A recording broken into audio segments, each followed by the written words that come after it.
الحمد لله لم يزل عالما قديرا حيا قيوما سميعا بصيرا.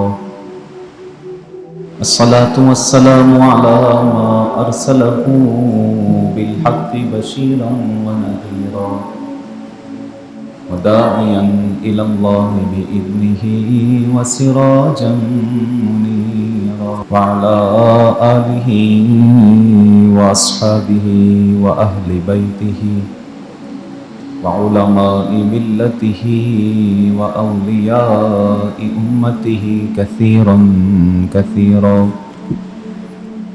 أما بعد فأعوذ بالله من الشيطان الرجيم.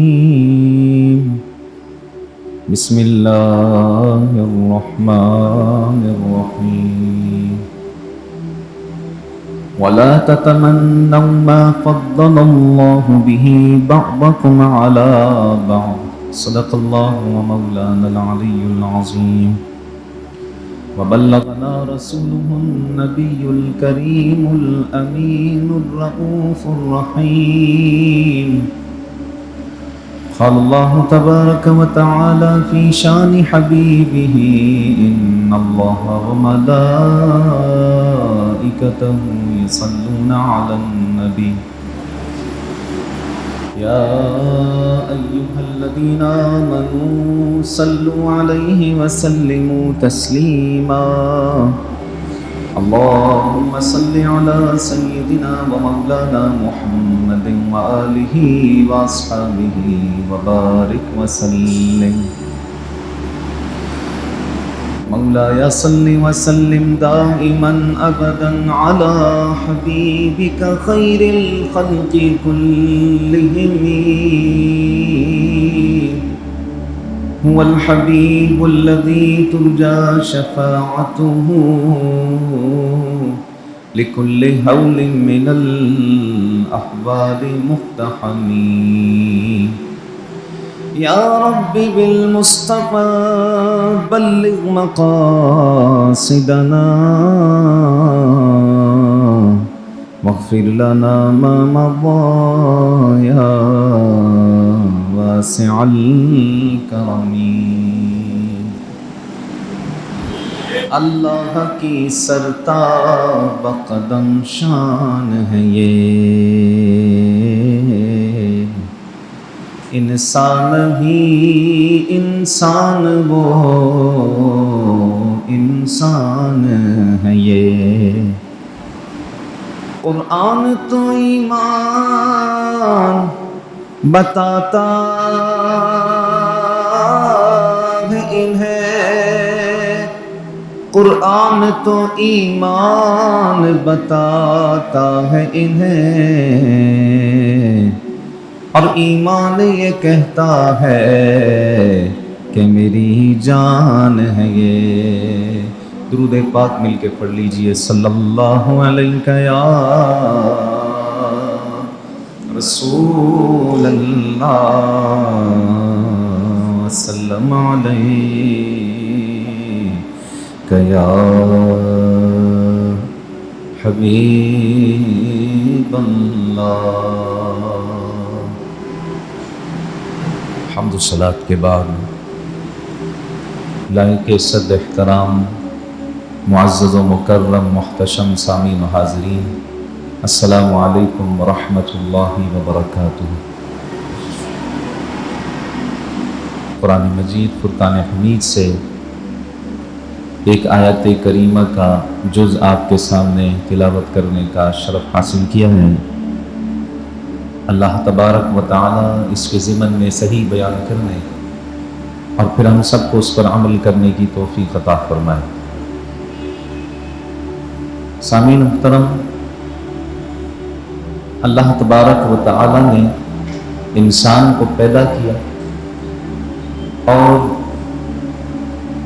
اس کے ساتھ ساتھ اللہ تعالی نے انسان کی آزمائش کے لیے بیماریاں بھی پیدا کی اور صحت و تندرستی کی بھی عطا فرمائی.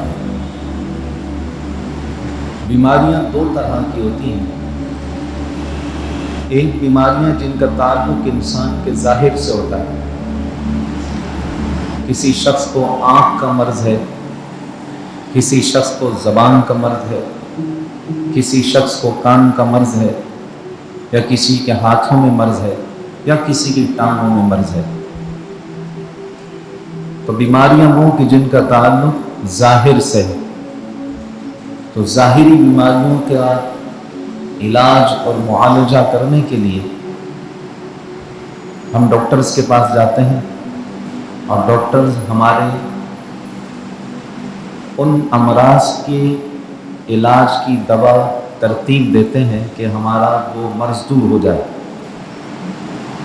اسی طرح کچھ بیماریاں جن کا تعلق ظاہر سے تو نہیں ہے لیکن انسان کے باطن سے ہے، اور ان کو باطنی امراض کہا جاتا ہے، اور ان کا تعلق انسان کے دل سے ہوتا ہے۔ یہ امراض نظر نہیں آتے لیکن ہوتے ہیں۔ دل کی کیفیات پر، دل کے معاملات پر ان امراض کا اطلاق ہوتا ہے، اور جو اس مرض میں مبتلا ہوتا ہے، جو باطنی امراض کہلاتے ہیں، باطنی مرض کہلاتا ہے، جو اس طرح کے امراض میں مبتلا ہوتے ہیں، تو وہ ڈاکٹر سے علاج اس کا نہیں ہوتا، اس کے لیے کسی اللہ والے کا دامن تھامنا پڑتا ہے، اور وہ دل کی صفائی کرتا ہے باطنی امراض سے۔ وہ باطنی امراض کیا ہیں؟ ظاہری امراض ہمیں پتہ ہے تو ہم اس کی احتیاطی تدابیر بھی استعمال کرتے ہیں، اس کی جو بھی ہدایات ہیں اس سے بچنے کی وہ ہم استعمال کرتے ہیں، اس پر عمل کرتے ہیں، ان کا خیال کرتے ہیں، ان کا لحاظ رکھتے ہیں۔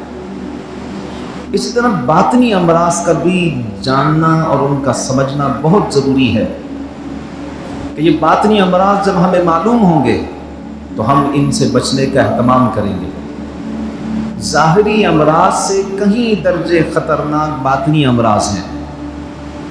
ظاہری امراض سے انسان کے جسم کا جس عضو پر بیماری ہوتی ہے وہ تلف ہوتا ہے، وہ ختم ہو سکتا ہے، انسان کی جان بھی جا سکتی ہے، لیکن جان کے مقابلے میں ایمان کی بڑی اہمیت ہے، اور باطنی امراض کا ڈائریکٹ جو ہدف ہے وہ باطن کے ساتھ انسان کے ایمان کا تعلق ہے، اور وہ ہدف ہے۔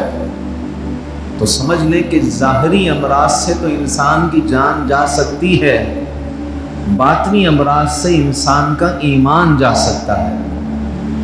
تو اس لیے جب ہم ظاہری امراض کی تمام احتیاطی تدابیر پر عمل کرتے ہیں تو باطنی امراض کو بھی سمجھنا ضروری ہے، اور اس کی تمام احتیاطی تدابیر پر عمل کرنا بھی ضروری ہے۔ تو جب تک ہم سمجھیں گے نہیں تو ہمیں معلوم نہیں ہوگا کہ باطنی امراض کیا ہے جن کا تعلق انسان کے باطن سے ہے۔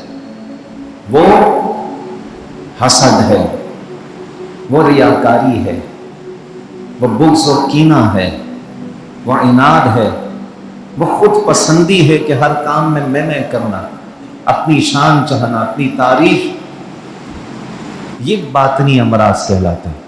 انشاءاللہ ہم اپنے دروس میں باطنی امراض کا ذکر کریں گے اور ان کا علاج بھی آپ کو بتائیں گے کہ ان کا علاج کیا ہے، کیونکہ جب تک ہم مرض کو نہیں سمجھیں گے تو ہم اس کا علاج نہیں کر سکتے۔ تو مرض کو سمجھنا چاہیے، پھر مرض کا علاج کرنا چاہیے۔ اللہ تبارک و تعالی نے قرآن مجید فرقان حمید میں حضرت آدم علیہ السلام کی پیدائش کا ذکر فرمایا، انی جاعل فی الارض خلیفہ، میں زمین میں اپنا نائب بنانے والا۔ تو سب سے پہلے حضرت آدم علیہ السلام سے کس نے حسد کیا اور کس نے تکبر اور غرور کیا، اور اس تکبر اور غرور کے سبب کون راندہ درگاہ الہی ہوا، یہ آپ کو معلوم ہے، وہ ابلیس لعین شیطان مردود ہے کہ جس نے حضرت آدم علیہ السلام کو سجدہ کرنے سے انکار کیا، اور اللہ تبارک تعالیٰ نے اس سے فرمایا فَاخْرُجْ مِنْهَا فَإِنَّكَ رَجِيمٌ، تو جنت سے نکل جا، تو مردود ہے، وَإِنَّ عَلَيْكَ لَعْنَتِي إِلَى يَوْمِ الدِّينِ، اور قیامت کے دن تک تیرے گلے میں لعنت کا طوق رہے گا، اللہ کی لعنت اس کے اوپر۔ تو کیا اس نے اس کی دلیل پیش کی اور حسد کس انداز میں کیا؟ اس نے کہا کہ تو نے مولا مجھے آگ سے پیدا کیا ہے، آگ بلندی چاہتی ہے، آگ افضل ہے، اور ان کو مٹی سے پیدا کیا ہے، اور مٹی ادنا ہے، مٹی بلندی نہیں چاہتی، لہٰذا میں افضل ہوں، یہ ادنا ہے، میں کیسے ان کے سامنے جھک جاؤں؟ تو اللہ سبحانہ تعالیٰ نے اس کی دلیل کے جواب میں کوئی جواب نہیں ارشاد فرمایا، بلکہ اس کو فرمایا فَاخْرُجْ مِنْهَا فَإِنَّكَ رَجِيمٌ۔ صوفیہ کرام یہاں سے ایک بات بیان کرتے ہیں کہ بڑوں کے سامنے دلیل و حجت بیان نہیں کی جاتی، بڑوں کی باتیں قبول کی جاتی۔ یہاں سے اس بات کو بیان کرتے ہیں کہ اگر کوئی آپ کا بزرگ ہے، برتر ہے، استاد ہے، اور وہ آپ کو کسی بات کی تعلیم دے رہا ہے تو اس کی بات پر دلائل اور حجت پیش نہیں کیے جاتے، کی باتوں کو قبول کیا جاتا ہے۔ اب دیکھیں نا، حضرت آدم علیہ السلام کو درخت کے پاس جانے سے منع کیا تھا، اللہ سبحانہ و تعالیٰ نے جب اس بات پر حضرت آدم علیہ السلام کو اس پر متنبہ فرمایا تو آدم علیہ السلام نے کوئی دلیل نہیں پیش کی، بلکہ آدم علیہ السلام نے دعا کے لیے ہاتھ اٹھایا، ربنا ظلمنا انفسنا وان لم تغفر لنا وترحمنا لنکونن من الخاسرین، یہ دعا مانگی حضرت آدم علیہ السلام نے۔ اور دوسری طرف شیطان نے بھی حکم عدولی کی، لیکن اس نے اپنی غلطی پر دلائل اور حجت پیش کی، اللہ تعالیٰ نے اس کو رائندہ درگاہ کر دیا، اور حضرت آدم علیہ السلام کی پشت میں انبیاء کرام علیہ السلام کو رکھا، اور نور محمدی کا فیضان ان کی پیشانی میں رکھا ہے۔ تو یہ کیا ادب کی وجہ سے؟ حضرت آدم علیہ السلام نے کوئی دلیل نہیں پیش کی، بلکہ حضرت آدم علیہ السلام کے بارے میں ہے 200 سال تک آپ روتے رہے، صرف اس خطا پر کہ جس کے بارے میں اللہ تعالیٰ نے خود فرمایا وَلَمْ نَجِدْ لَهُ عَزْمًا، کہ اس میں ہم نے ارادہ نہیں پایا، ہم نے ارادہ نہیں پایا، ان کا ارادہ نہیں تھا۔ اللہ فرما رہا ہے کہ ان کا ارادہ نہیں تھا، حضرت آدم علیہ السلام کا۔ تو اس نے تکبر کیا، غرور کیا، حسد کیا حضرت آدم علیہ السلام سے کہ حضرت آدم علیہ السلام کو سارے فرشتے سجدہ کر رہے ہیں۔ تو پھر برندہ درگاہ الہی ہوا۔ حضرت آدم علیہ السلام کی پیدائش ہوئی تو اس وقت اس دنیا کی آبادی کو بڑھانا تھا، تو جو ایک حمل سے ایک لڑکا اور ایک لڑکی پیدا ہوتے، جڑواں بچے پیدا ہوتے، اور وہ جلدی جلدی بڑے بھی ہوتے، جڑواں بچے پیدا ہوتے اور بڑے بھی ہوتے۔ ایک حمل سے حضرت حوا رضی اللہ تعالی عنہا کے قابیل اور اقلیمہ یہ پیدا ہوئے، یعنی قابیل کی بہن اقلیمہ تھی، اور دوسری حمل سے حابیل اور لویزہ اس طرح کا نام آتا ہے، یہ پیدا ہوئے، یا لیوزا اس طرح کا نام، حابیل اور لیوزا یہ پیدا ہوئے، اور قابیل اور اقلیمہ یہ پیدا ہوئے۔ اب قابیل کا نکاح اپنی بہن سے نہیں ہو سکتا تھا، شکل و صورت کے اعتبار سے اقلیمہ خوبصورت تھی، اور دیکھنے کے اعتبار سے لیوزا جو اس کا رنگ روپ اتنا اچھا نہیں تھا۔ تو قابیل نے ضد کی کہ میں اقلیمہ سے شادی کروں گا، اصول کے اعتبار سے حابیل کی شادی اقلیمہ سے ہونی تھی، لیکن قابیل نے کہا نہیں، میں حضرت آدم علیہ السلام نے اس کو سمجھایا کہ یہ تمہاری بہن ہے، اس سے تمہارا نکاح نہیں ہو سکتا، اس کا نکاح حابیل سے ہوگا۔ تو اس نے اس پر کہا کہ یہ تو آپ کی رائے ہے، اللہ کا حکم تو نہیں ہے، یہ آپ کی رائے ہے، اللہ کا حکم تو نہیں ہے۔ حضرت آدم علیہ السلام نے اسے سمجھایا، اور یوں پھر شادی ہو گئی حابیل کی اقلیمہ سے اور قابیل کی لیودا سے، لیکن اس کے دل میں حسد بڑھنے لگا۔ اس نے پھر اپنے بھائی سے بار بار جا کر تذکرہ کیا کہ تیری شادی اقلیمہ سے ہوئی ہے، اور تیرے بچے خوبصورت پیدا ہوں گے، اور تم ہم پر حکومت کرو گے، ہمیں دبا کے رکھو گے، اس لیے میں اس سے شادی کرنا چاہتا تھا، تو نے میرے حق پر ڈاکہ مارا ہے۔ اور وہ اس طرح دل میں حسد اور بغض کے ساتھ اس کا جو یہ مرض ہے بڑھتا چلا گیا، اور اس نے کہا کہ میں تجھے قتل کروں گا۔ حضرت آدم علیہ السلام حج کے ارادے سے حرم شریف کی طرف چلے گئے، پیچھے قابیل نے حابیل کو قتل کر دیا۔ اچھا، حابیل اور قابیل میں بعض لوگوں کو متشابہات لگ جاتا ہے کہ قتل کس نے کیا تھا۔ علماء کرام نے اس کی بڑی اچھی طریقے سے اس کی مثال سمجھائی ہے۔ کہتے ہیں کہ قابیل میں قوف ہے اور قتل میں بھی قوف ہے، تو سمجھ جائیں کہ قتل کس نے کیا ہے؟ قابیل نے۔ اب قتل کر دیا، اور کس وجہ سے قتل کیا؟ بغض کی وجہ سے، عداوت کی وجہ سے، حسد کی وجہ سے، اور وہ اس بڑے جرم کا مرتکب ہوا کہ جس کے بارے میں اللہ تعالیٰ نے ارشاد فرمایا کہ جس نے کسی ایک جان کو قتل کیا، اس نے گویا پوری انسانیت کو قتل کیا، یعنی جس نے کسی ایک کو ناحق مارا تو پھر اس کو پوری انسانیت کے قتل کے برابر اس کو عذاب دیا جائے گا، ناحق مارنے والے کو۔ انسان کی جان کی بڑی اہمیت ہے اس اسلام کے اندر۔ نبی کریم صلی اللہ علیہ وآلہ وسلم خانہ کعبہ کے گرد طواف فرما رہے تھے، اور خانہ کعبہ کی عظمت، اس کا جلال جنہوں نے دیکھا ہے وہ سمجھتے ہیں کہ ایک عمارت ہے جسے سنگ مرمر کے پتھر لگے ہوئے، اور کوئی کسی نقش و نگار کا کوئی شاہکار بھی نہیں ہے، سیدھے سیدھے پتھر ہیں، لیکن اس میں جاذبیت اتنی ہے، آپ لاکھ مرتبہ دیکھیں گے تو اس کے بعد آپ کا پھر دل چاہے گا کہ ایک نظر اور بکر۔ خانہ کعبہ کی جاذبیت ہے اس میں، بلکہ علماء نے فرمایا کہ خانہ کعبہ کی آنکھیں بھی ہیں، اس کی زبان بھی ہے، اس کا دل بھی ہے، یہ سوچتا بھی ہے، بات بھی کرتا ہے، کوئی کلام کرے تو اس سے کلام بھی کرتا ہے۔ اس خانہ کعبہ جو اللہ تعالیٰ کے جلال کا مظہر ہے، اس خانہ کعبہ کے بارے میں ہمارے آقا علیہ السلام نے اس کا طواف فرما رہے تھے، ارشاد فرمائے کعبہ تو بڑی عظمت والا ہے، تیری شان بڑی بلند ہے، لیکن میرے ایک امتی کی جان سے بڑھ کر نہیں۔ یعنی انسان کی جان کی کتنی اہمیت ہے اس مذہب میں، مذہب اسلام میں۔ ہمارے ہاں جناب لوٹنے کے لیے آتے ہیں، فائر کر کے مار کے چلے جاتے ہیں۔ کوئی کسی کی ذرا سے جھگڑا ہوتا ہے، جناب موبائل پسٹل نکالی اور اس کو لوڈ کیا اور بس خالی کر دیا دوسرے کو۔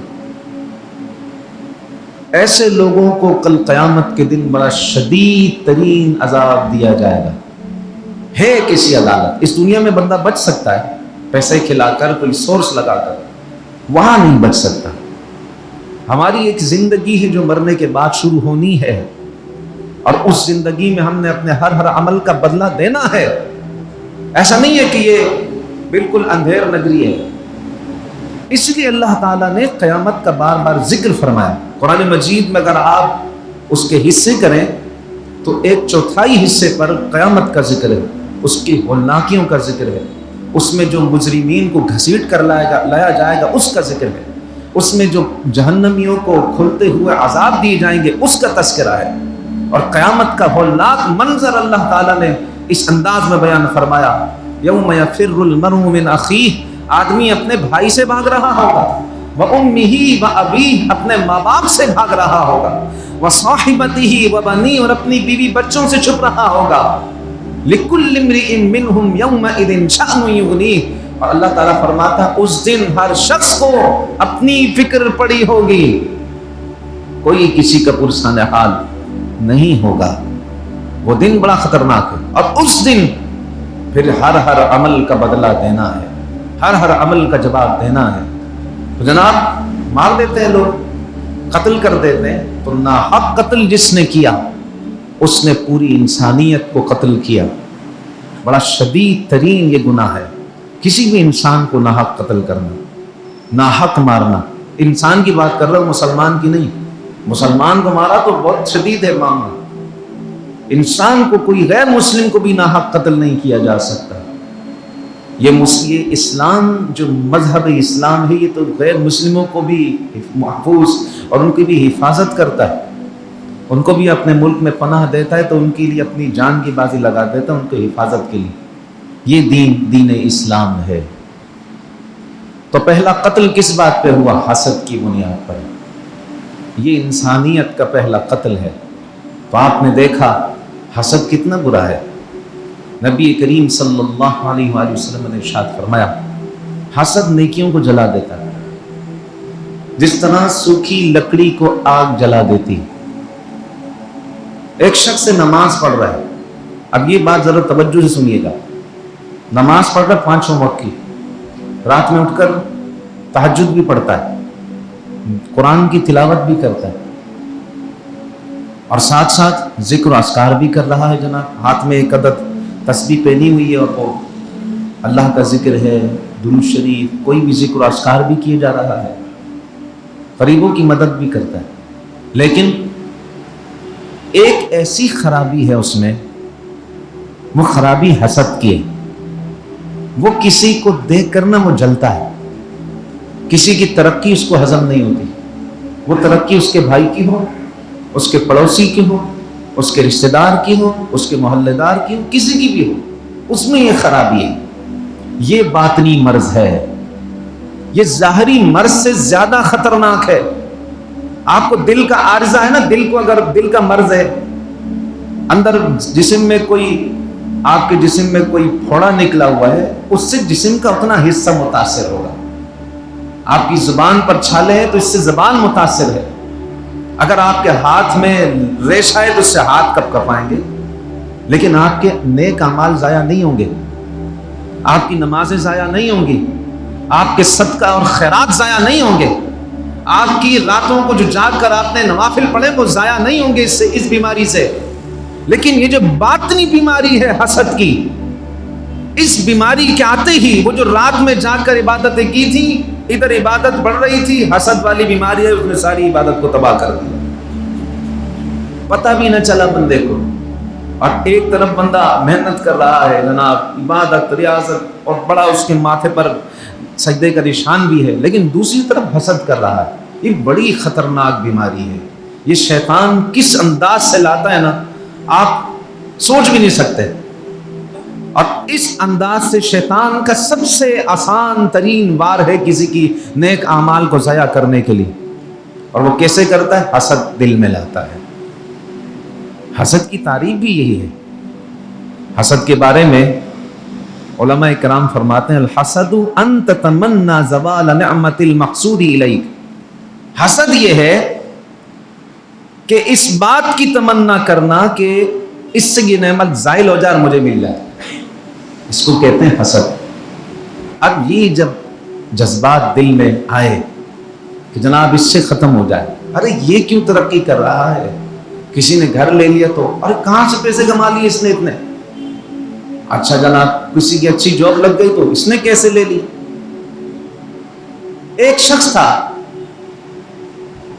جو ایک بڑے طویل عرصے کے بعد اپنے دوست سے ملنے کے لیے آیا، اور کئی سال کے بعد وہ اپنے دوست سے ملاقات کے لیے آیا.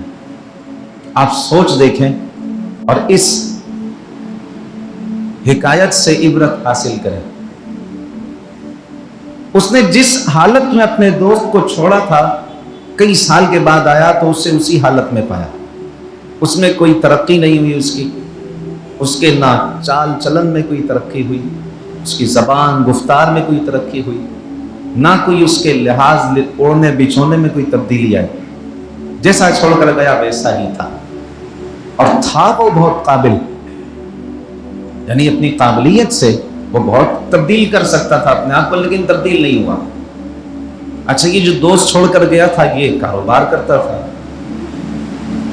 اور اس کے پاس ترقی اس کو اللہ تعالیٰ نے ایسی دی کہ جناب اربوں پتی بن گئے. ابھی اپنے دوست سے ملنا، اس کے دل میں جذبات آئے کہ میرے فلاں مقام پر میرا پرانا دوست ہے، اس سے میں ملوں. ملنے کے لیے دیکھا تو دوست تو اسی حال میں ہے، اس میں کوئی تبدیلی نہیں ہے، کوئی ترقی نہیں ہوئی. تو حال احوال دونوں نے ایک دوسرے کے پوچھے. پھر اس کے بعد وہ دونوں جانے لگے. نماز کا وقت ہوا، نماز کے لیے نکلے، مسجد کی طرف بڑھنے لگے تو راستے میں ایک خوبصورت گھر دیکھا جو اچھا خوبصورت گھر بنایا ہوا تھا. وہ کاروباری دوست نے کہا ماشاءاللہ کتنا اچھا گھر ہے، کتنا خوبصورت گھر ہے، لگتا ہے کسی نے بڑی محنت سے بنایا۔ اب یہ دوسرا دوست تھا، اس نے کہا ارے کہاں کم محنت کا گھر، حرام کا پیسہ ہے، یہ تو حرام کا پیسہ ہے، یہ تو بلیک منی ہے، یہ تو اس انداز میں اس نے اپنے دل کے جذبات نکال لیے۔ تو دوسرے دوست نے کہا تمہاری جو ترقی نہیں ہوئی نا، اس کا جواب مجھے مل گیا ہے۔ یہ جو جملے ہوتے ہیں نا جو زبان سے ہمارے نکلتے ہیں، یہ بہت اہمیت رکھتے ہیں۔ یہ یا تو کسی کا سینہ چیر کے نکل جاتے ہیں یا کسی کی دھارس بنتے ہیں۔ اسی لیے معراج کی شب نبی کریم صلی اللہ تعالی علیہ وآلہ وسلم سے کچھ خلوت کی باتیں ہوئی تھیں آقا علیہ السلام کی اور ہمارے رب تعالی کی۔ ایک دن نبی کریم صلی اللہ علیہ وآلہ وسلم خوش تھے، سیدہ عائشہ صدیقہ رضی اللہ تعالی عنہ سے فرمایا عائشہ آج جو مانگو گے دوں گا، آج آپ جو مانگو گی آپ کو دیا جائے گا۔ تو سیدہ عائشہ صدیقہ رضی اللہ تعالی عنہ بھی صدیق کی بیٹی ہے نا، عرض کی حضور اگر اجازت ہو تو ابا جان سے مشاورت کر کے آ جاؤ، اگر آپ کی اجازت ہو تو اس معاملے پر اپنے ابا جان سے مشاورت کر لوں۔ آقا علیہ السلام نے اجازت دی، فوراً آئی۔ اب خلاف وقت بیٹی کو گھر میں دیکھا تو حضرت ابوبکر صدیق رضی اللہ تعالیٰ عنہ بہت محبت کرتے تھے آقا علیہ السلام سے، فوراً گھبرا کر پوچھا کہ بیٹی کیا معاملہ ہوا ہے، کیوں آ گئی، کیا مسئلہ ہوا؟ فرمایا ابا جان پریشان نہ ہو، آج نبی کریم صلی اللہ علیہ وسلم بہت خوش ہیں۔ حضور علیہ السلام نے فرمایا آج تم جو سوال کرو گی پورا کروں گا، تو آپ بتائیں کیا مانگو حضور سے، اس کی مشاورت کے لیے آئی ہوں۔ آقا علیہ السلام خوش ہیں، کچھ فرما دیں تاکہ وہ مانگو۔ حضرت سیدنا ابوبکر صدیق رضی اللہ تعالی عنہ نے فرمایا کہ آپ نبی کریم صلی اللہ علیہ وسلم کی بارگاہ میں عرض کروں یا رسول اللہ صلی اللہ علیہ وسلم، معراج کی شب جو خلوت میں آپ کی اور رب کی باتیں ہوئی تھیں ان میں سے ایک بات عنایت فرما دیں۔ بلند آواز سے سبحان اللہ کہہ دیں۔ ہمارے جیسا ہوتا تو یا تو مانگتا، دنیا مانگتا کہ جناب آج حضور خوش ہیں تو ہمیں جائیدادیں دے دیں، ہمیں کاریں دے دیں، ہمیں بڑا گھر دے دیں، ہمیں بینک بیلنس مل جائے، مانگتا کہ نہیں مانگتا یہ؟ لیکن صدیق اکبر نے مانگا تو علم مانگا، کیونکہ علم وہ دولت ہے جو کبھی ختم نہیں ہوتی۔ علم کا سوال کیا کہ حضور وہ جو خلوت میں باتیں ہوئی تھیں ان وہ باتوں میں سے ایک بات عنایت فرما دیں۔ اللہ اکبر، آ گئی فوراً۔ آقا علیہ السلام نے پوچھا کہ میرے پیارے صدیق نے کیا جواب دیا؟ عرض کی حضور ابا جان نے ارشاد فرمایا کہ وہ جو معراج کی شب خلوت میں باتیں ہوئی تھیں ان میں سے ایک بات عنایت فرما دیں۔ سرکار دو جہاں صلی اللہ علیہ وآلہ وسلم بہت خوش ہوئے اور ارشاد فرمایا کہ ان خلوت کی باتوں میں سے ایک بات یہ ہے، اللہ تبارک و تعالی نے فرمایا میرے پیارے حبیب جس نے ٹوٹے ہوئے دل کو جوڑا، جس نے شکستہ دلوں کو جوڑنے کا سامان کیا، میں اسے بغیر حساب کتاب کی جنت عطا فرماؤں گا۔ بغیر حساب کتاب کی جنت۔ خوش ہو گئیں، فوراً ابا جان کی بارگاہ میں آئیں کہ حضور علیہ السلام نے یہ ارشاد فرمایا ہے، اور کتنی خوبصورت بات ارشاد فرمائی کہ جس نے ٹوٹے ہوئے دلوں کو جوڑا اللہ تعالیٰ اسے بغیر حساب کتاب کی جنت عطا فرمائے گا۔ جناب ابوبکر صدیق بیٹھے ہوئے تھے، جیسے ہی سنا اٹھ کے کھڑے ہو گئے اور سر پکڑا اور رونے لگے۔ اب یہ سیدہ حیران ہوئی کہ یہ تو خوشی کی بات تھی اور ابا جان اس پر رو رہے ہیں۔ عرض کی ابا جان کیا ہوا، آپ کس بات پر رو رہے ہیں؟ یہ تو خوشی کی بات ہے کہ جو کسی کے ٹوٹے ہوئے دل کو جوڑے اللہ تعالیٰ اسے بغیر حساب کتاب کے جنت میں داخلہ عطا فرمائے گا، اور جو کبھی جنت میں جائے گا جنت سے نکالا نہیں جائے گا۔ حضرت سیدنا ابوبکر صدیق رضی اللہ تعالیٰ نے فرمایا کہ اس کا مخالف مضمون سمجھو، جس نے ٹوٹے ہوئے دل کو جوڑا وہ تو جنت جائے گا، اور جس نے اپنی زبان سے کسی کا دل توڑا وہ کہاں جائے گا؟ اس لیے یہ جو زبان ہے، ایسے جو جملے نکلتے ہیں ہمارے، یہ ہمارے سامنے آتے ہیں، بعض مرتبہ بڑے لوگ بول جاتے ہیں، سنبھال نہیں سکتے، اس لیے اس کی حفاظت کریں۔ سرکار دو جہاں صلی اللہ علیہ وسلم کی حدیث مبارکہ کر کے پھر گفتگو ختم کرتے ہیں۔ آقا علیہ السلام نے زبان پکڑ کر فرمایا، اس کی جو ضمانت دے دے میں اسے جنت کی ضمانت دیتا ہوں۔